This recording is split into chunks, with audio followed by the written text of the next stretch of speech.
SVC Media. Welcome to the iGaming Daily Podcast, analysing the news from the betting and gaming industry all over the globe, supported by Optimove, the #1 CRM marketing solution for the iGaming market. Hello and welcome to another edition of our CRM-focused iGaming Daily Podcast. Once again, I'm joined by Optimove CEO Pini Yakuel. Welcome back to the podcast, Pini. How have you been doing today? You okay? Oh, great, James. Thanks for having me again. Yeah, it's always a pleasure. Always look forward to our conversations. But before we actually delve into today's topic, because we're going to be talking about your positionless marketer, but I want to kind of take listeners back to the first podcast that we did. And I meant to ask this to you in the last podcast, but completely forgot. You mentioned that you'd taken up boxing or, boxing training. And since then, there's been two major fights announced. We've had the Tyson Fury, the Usyk fight, which is fast approaching. I think it's in a few weeks' time. And, more of a showcase than a fight. Jake Paul versus Mike Tyson. Tyson, yes. Yeah. Now you've had experience within the ring a little bit more, and I just kind of get your thoughts on those fights and who you would place money behind. So we'll go with Tyson v Usyk. Yeah, I think Usyk is like he's like this freak of nature that doesn't. I don't think he's beatable by any human. He's just relentless, like this energy. Like it's super hard to fight against this guy. Like it's but a puncher's chance, right? So Tyson Fury, who knows, right? One thing goes and hits, and who knows? But my money would be on Usyk. Yeah, see, I'm leaning towards Usyk, and I think I mentioned in the first podcast I'm actually not a massive fan of Tyson Fury, and being from Manchester, that's apparently sacrilege, and you can't say that. But if he shows up in any condition like he did with the Ngannou. Yeah, with Ngannou, he's got absolutely no chance. But I mean, I've seen images of him and kind of like training footage of his recent physical condition, and he looks in the best shape I've ever seen him. Like how that transpires because you've lost all that weight and you've still got the power behind that punch, I don't know. But I'll lean towards Usyk, but a Fury win does set up Joshua v Fury, which every British boxing fan has been crying for. Right. Yeah, that would be really nice. Yeah, and then the Jake Paul v Mike Tyson showcase. I'm not going to call it a fight; it's a showcase. So my view is like Jake Paul is actually doing it very, very seriously for now. I think now something like 40 years. He's training like he's in Costa Rica, I think, training like crazy all day long, every day. And he's actually getting really better. And I think he does have the natural raw talent to become, I think he's already a pretty good boxer now. Tyson, I can't compute this notion of age, right? Because they keep on, you see all these videos of him kind of like doing something very intense for 30 seconds or 20 seconds. So you don't really know. He's relatively an old man for an athlete. So it's really, really hard to compute. It could be very embarrassing and kind of like to Jake Paul in a way, like you're beating up an old man, or we're going to see a glimpse of the old Tyson, and then like probably Jake Paul is going to be in trouble. So I really don't know. I really don't know on this one. Yeah, I think from the get-go, I think we're still waiting for the Texas Boxing Commission to kind of sign it off. I'm heavily leaning that it shouldn't be signed off, even though he still looks good in his little snippets, like you said, like 30-second snippets. You don't really know his longevity. Right. He's still 57, 58. Probably, I'm a bit cautious about it. I don't think he should be in the ring just for health and safety concerns. But if he does enter the ring, Jake Paul, I kind of agree with you. He's taking this seriously. He's doing well for who he is. I think the Tommy Fury fight was a bit of a shambles, to be honest. But he stood toe-to-toe with a boxer and made him look less than average, which is a testament to himself. The boxing fan in me says, Mike Tyson, I'd love him to end this YouTube shambles that we're seeing in boxing right now. But, you know, that's our opinions on the boxing. It's a nice little intro. But it goes without saying that the true heavyweight champion is Optimove, because you are the number one CRM marketing solution in the iGaming market. Wouldn't you agree, Pini? Thank you. I don't like to be vain, but I would hope that that's the case. Some data backs it up, but I would hope that that's the case. Like a true people's champion. So modest. You're the supporter of the iGaming Daily podcast. And as part of your sponsorship, Optimove are offering new clients a free first month when they buy Optimove. For more information and claim the free month, go to optimove.com/SBC. I will leave the links in the podcast description below. So I mentioned it a bit higher up in the episode. The topic of today's podcast is something that you unveiled at your recent Optimove Connect conference, the positionless marketer, and just getting to grips on what this is and how it impacts the gaming community. So, Pini, kind of first off, just for our listeners out there, can you provide us with an overview of what this is and what inspired you regarding positionless marketer? Sure, I would love to do that. So for me, what inspired me mostly is my passion for basketball, actually. So I'm this big basketball buff. I watch all the, all the comment, mostly NBA, right? But I watch all the talk shows and all the commentaries. So like First Things First, Undisputed, First Take, all of these shows all the time. I watch the games. I watch highlights of the games. I follow the players. I follow the gossip. It's like my soap opera, right? So I'm deeply in it. And something really interesting that happened in basketball. So for me, basically, I used to love basketball as a teenager. Then I kind of like lost interest for 20 something years. And then in COVID, I basically started watching it again. And I saw that the game has really changed. It became basically positionless. So what does that mean? If you don't know basketball, typically basketball is played in roles, right? So you have the point guard. That the job of the point guard is kind of like the traditional job, right? Is to facilitate, to organize the game, to pass the ball to other players who are in better positions, to organize the offense. Typically the shortest guy on the floor. And on contrast, the biggest, the tallest person on the floor is the five position, the center. That would be typically a person that would grab a lot of rebounds. They would play with their backs to the basket, like do post ups.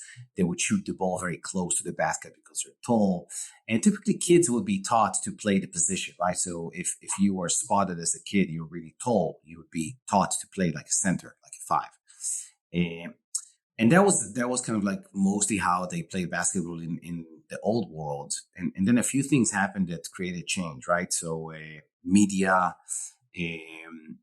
young kids started watching the likes of Michael Jordan and LeBron James and Kevin Durant and things. And they didn't want like even tall young kids like a Giannis Antetokounmpo or like a Victor Wembanyama. They watched kind of like their idols growing up, and they would kind of like work on their jump shot and shoot from the 3-point line. They would work on their handle, kind of like dribble the ball better, because it's more fun, right? So they started to become less limited and less connected and tied down to the traditional roles, to the positions that they typically had. And now in today's game, you are seeing really insane things, right? So you're seeing people, like I was talking about Victor Wembanyama. It's a 19-year-old player. It's his first year in the league. He's a French player.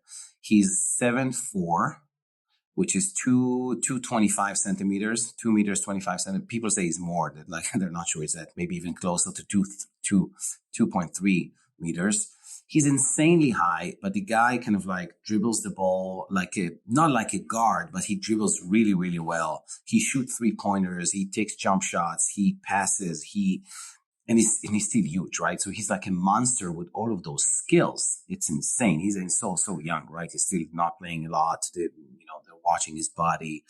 You got a guy like Giannis Antetokounmpo, the Greek freak, he's a 7-foot monster, and he could grab a rebound on one side of the court and run cross court, dribbling the ball amazingly well with great mastery, and then dunk the ball on the other side. So you're seeing things that you've never seen. And obviously Steph Curry, right, which made every shot that would seem in the past as a ridiculous shot. He made those shots legitimate. That's basically changing the game. So you're no longer seeing a point guard or a shooting guard or a center. You're seeing basically roles, right? Which is based on skills like 3 and D. So somebody who can shoot threes and defend.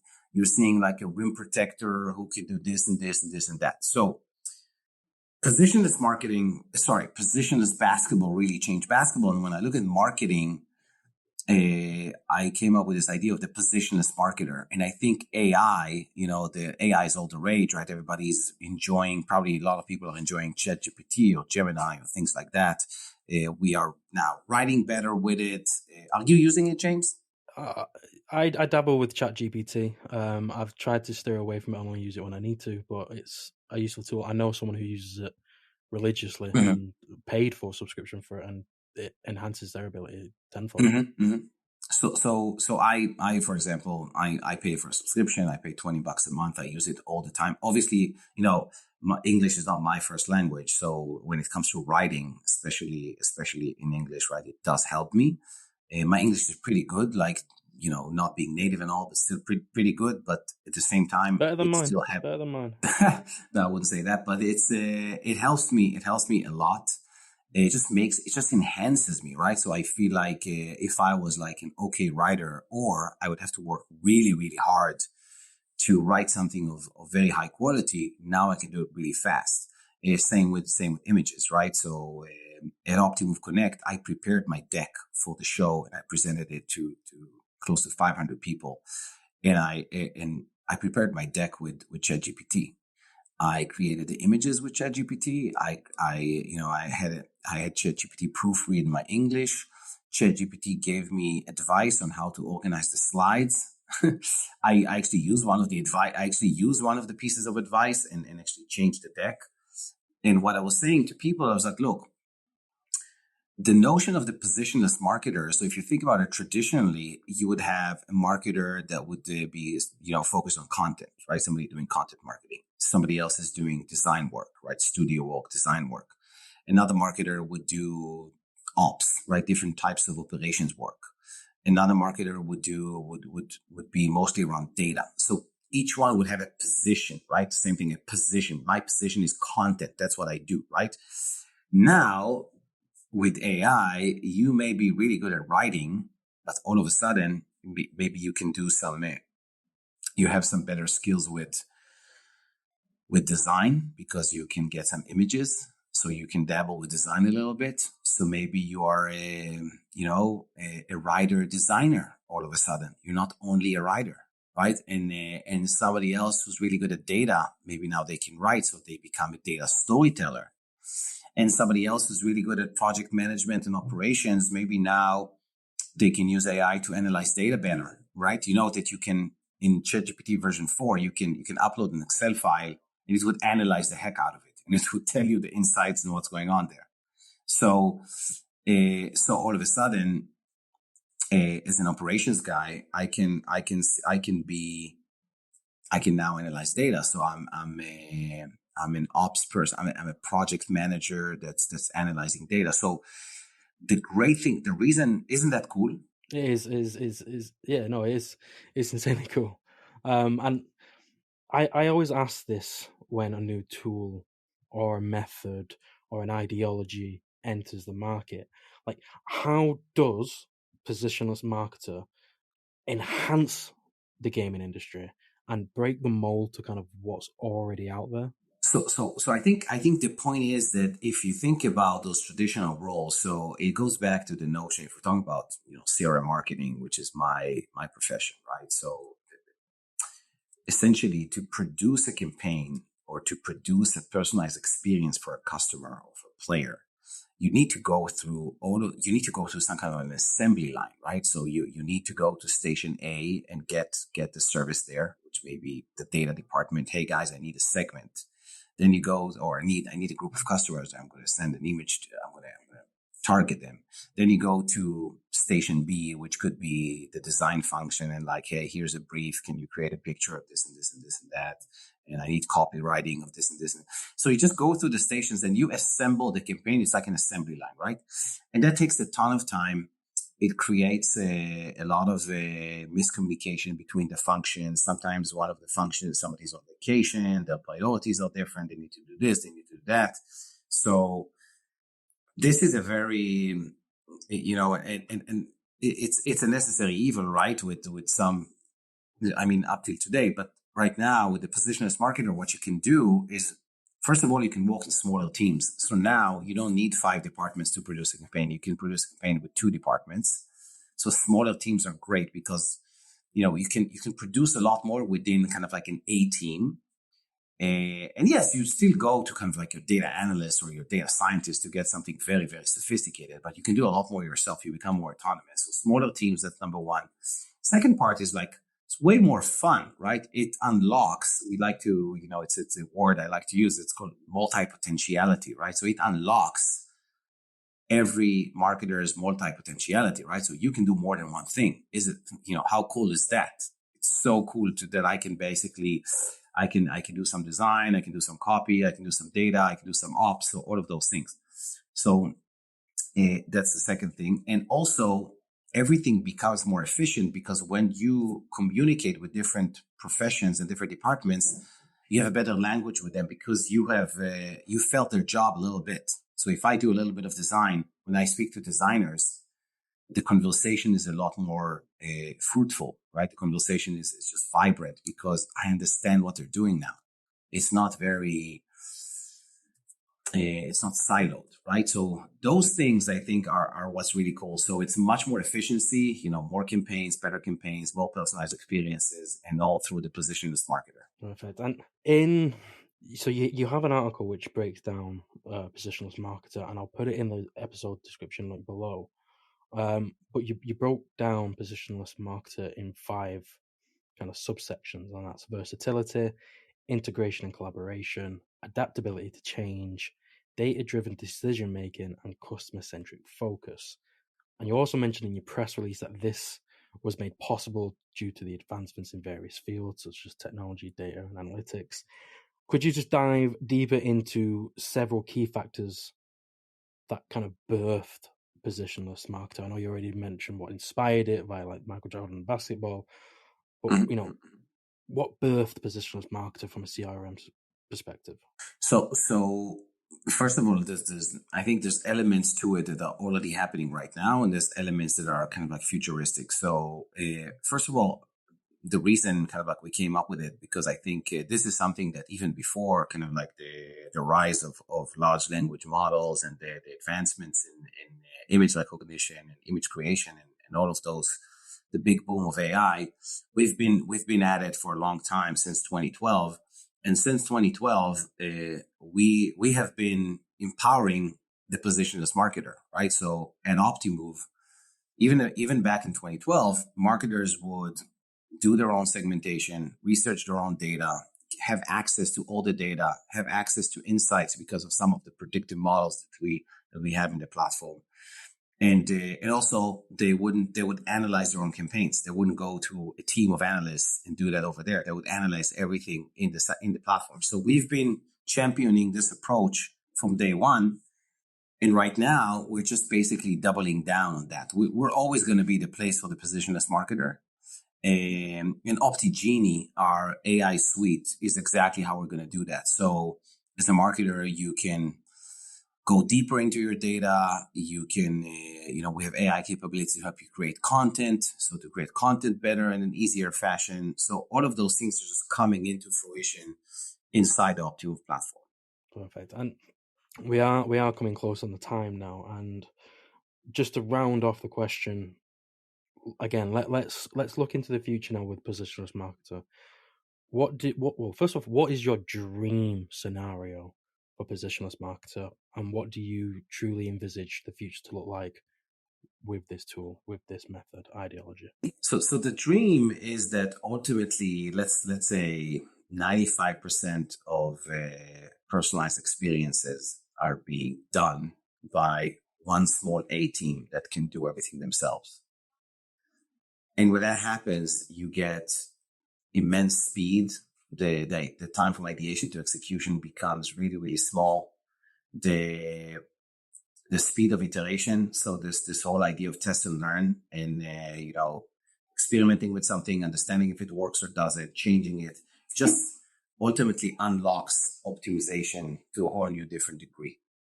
And when you do that, when with an approach like the Optimove approach, when you can unlock optimization with Optimove, that's the fun of it. That's the joy. Everything becomes better. The numbers go up. Your players are more delighted. They're going to reward you with more loyalty. And that's how I see it. Perfect. Pini, every time we have a conversation, you take us on a beautiful story, and you kind of hear the passion in your voice. You're a really good storyteller. I like this. But we have run out of time. Pini, thank you for joining us. We'll see you next month on the next CRM-focused podcast. Will I see you at any of the SBC events? Either North America Casino Beach Summit or Canadian Gaming Summit, I believe, are the ones in between our next episodes. Yes, I believe so. I need to check with my PA, but I think I'm going to some of those. Perfect. I'll find out which ones you're going to, and we'll meet up for a coffee or something a little stronger. Sure, thank you. Perfect. Thank you, Pini. Thank you for listening to today's iGaming Daily podcast, supported by Optimove, the #1 CRM marketing solution for the iGaming market. If you want to find out more about some of the subjects raised today, feel free to explore any of the sites in the SBC News Network or check out the latest edition of the SBC Leaders magazine. Happy reading.